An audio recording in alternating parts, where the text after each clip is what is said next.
Hello everyone and welcome back to Mysterious Murmurs. I know many of you use these videos to fall asleep, so before you drift off I'd love it if you could leave a comment letting me know where you're listening from around the world. Also don't forget to like and subscribe if you're enjoying this video. Story name: Echoes in the Static. The first time I heard the voices, I thought it was just the TV acting up. You know how those old sets can be: flickering screen, fuzzy sound, static crawling across the glass like ants on a picnic. It was late, well past midnight, and the house was quiet except for the low hum of the television in the living room.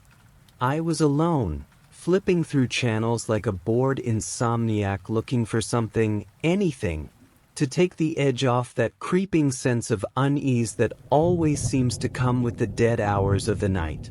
My wife, Lisa, was out of town visiting her sister, and the kids were with their grandparents. The house felt too big and too quiet without them, like I didn't belong in it anymore. The static started just as I landed on an old black and white movie. At first, it was just the usual hiss and crackle, the kind that makes you reach for the remote to adjust the volume. But then I heard it, a voice, faint and distant, buried deep in the white noise.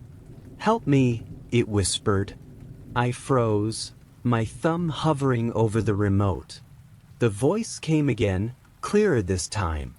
"Please, help me." I leaned forward, my heart hammering in my chest. The sound was faint, like it was coming from far away, but it was there. And it was unmistakably human. "Who's there?" I said, my voice trembling. The static seemed to pulse, growing louder for a moment before quieting again. I thought I heard laughter, soft, mocking laughter, hidden in the hiss. Then the TV shut off by itself. The sudden silence was deafening. I stared at the dark screen, my reflection staring back at me, wide-eyed and pale. I reached for the remote, my hand trembling, and turned the TV back on. The static was gone. The channel I'd been watching was gone, replaced by a blue screen with the words "No signal" blinking in the corner. I told myself it was nothing, just a glitch, and went to bed. But that night I dreamed of static. In the dream, I was standing in my living room, the TV on but showing nothing but static. The hiss filled the room, growing louder and louder until it felt like it was vibrating in my bones. Then the voice came again.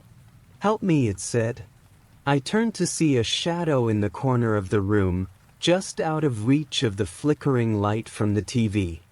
It was tall and thin, its shape shifting and rippling like smoke. "Who are you?" I asked, but the shadow didn't answer. It just pointed at the TV. I woke up drenched in sweat, the sound of static still ringing in my ears. The next day, I told myself it was just a dream. But the voice stayed with me, a faint echo in the back of my mind. I tried to shake it off, to focus on work, but it was like an itch I couldn't scratch. That night, the static came back. This time, it was louder. And the voice was no longer asking for help. "Why didn't you help me?" it said, accusing and cold. I grabbed the remote and turned the TV off, but the static didn't stop. It was still there, faint but persistent, like it was coming from inside the walls. I checked every electronic device in the house, unplugging TVs, radios, even the microwave, but the static was still there. And the voice was growing louder. "Why didn't you help me?" it repeated over and over, until the words became a chant. I didn't sleep that night. I sat in the living room, staring at the unplugged TV as the static and the voice filled the house. By dawn, I was a wreck, my nerves frayed to the breaking point. That's when I found the tape. It was an old VHS tape, stuffed in the back of a drawer in the entertainment center. I didn't recognize it, and there was no label, just a strip of masking tape with the word "watch" scrawled on it in faded black marker. I hesitated for a moment, then dug out the old VCR from the closet and hooked it up. My hands were shaking as I slid the tape in and pressed play. The screen flickered to life, and for a moment, all I saw was static. Then the image sharpened, and I saw a room. A dark, windowless room with a single chair in the center. A man was sitting in the chair, his head hanging low, his hands bound behind his back. The camera zoomed in, and the man lifted his head. His face was bruised and bloodied, his eyes hollow and filled with terror. "Please," he said, his voice barely more than a whisper. "Help me." I slammed the stop button and ejected the tape, my heart pounding so hard it felt like it was trying to escape my chest. That's when the static started again, louder than ever, and the voice came back. "You should have helped me." The lights in the house flickered, and the air grew cold. I turned to see the shadow from my dream standing in the doorway, its shape shifting and writhing like smoke. "You should have helped me," it said, its voice echoing in the static. I grabbed the tape and ran out of the house, not stopping until I was standing in the middle of the street, gasping for breath. I didn't go back inside. Instead, I drove to the nearest bridge and threw the tape into the river. I watched it sink beneath the water, praying that it would take whatever curse it carried with it. But the static followed me.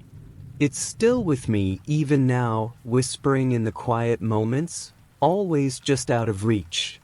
"Help me," it says. And I know one day I'll have to answer, because the echoes in the static don't forget. And they don't forgive. I thought throwing the tape into the river would be the end of it. That was the first lie I told myself. The second was convincing myself it was all in my head. Lack of sleep, stress, loneliness in the empty house. Those were easy excuses to cling to. But deep down, I knew better. It wasn't over. The static came back the very next night. This time, it didn't need the TV. It was in the walls, in the pipes, even in the hum of the refrigerator. I couldn't escape it. The whispering started again, low and insistent, crawling under my skin like ants. "You should have helped me. You still can." The voice was different now. It wasn't just one voice, it was many. They overlapped, a chorus of anguish and anger. And the shadow came back too. It started small. I'd catch it in the corner of my eye, flickering at the edges of the room. Sometimes it hovered near the windows, its shape rippling as though it were trapped between this world and another. Other times, it would linger in the hallway, just beyond the reach of the light, waiting. Watching. One night, I woke up to find it standing at the foot of my bed. "Help us," it said.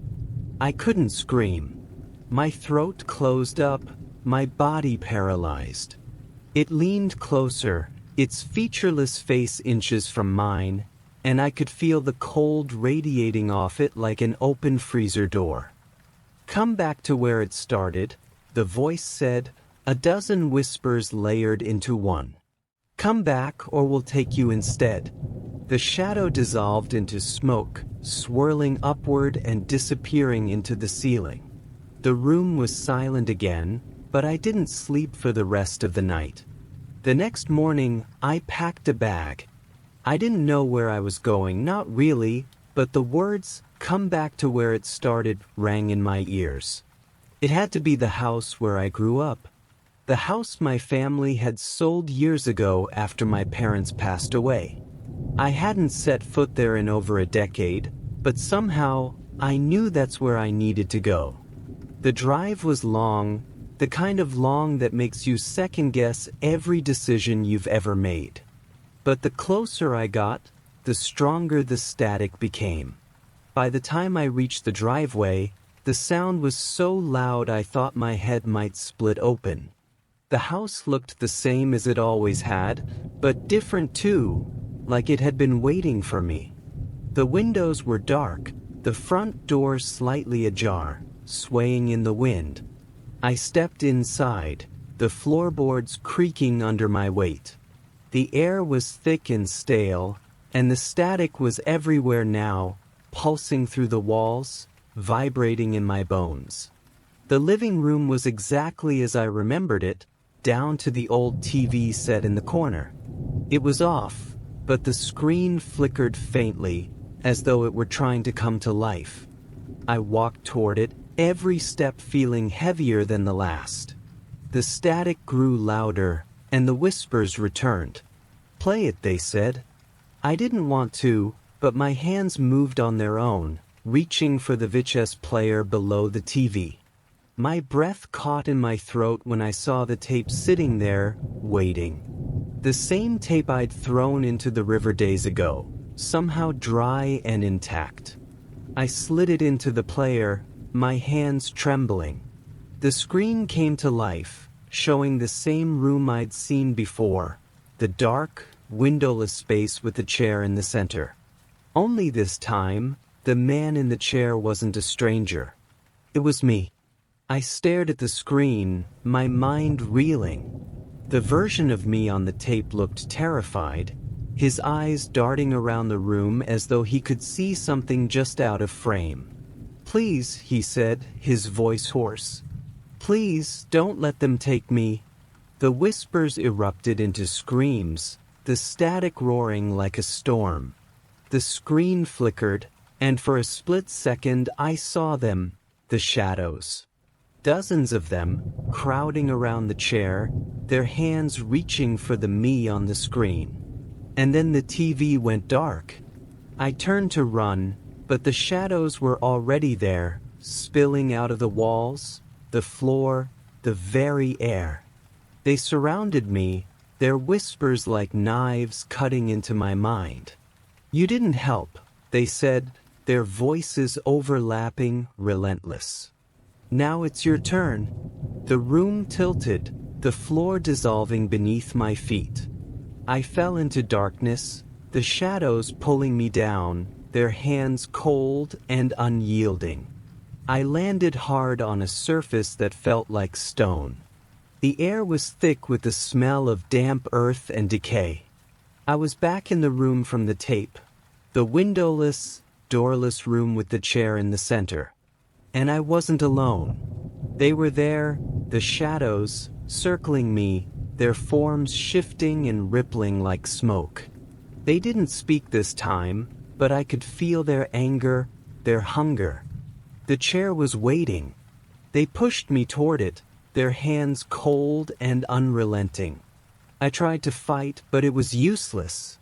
The static was in my head now, louder than ever, drowning out my thoughts, my screams.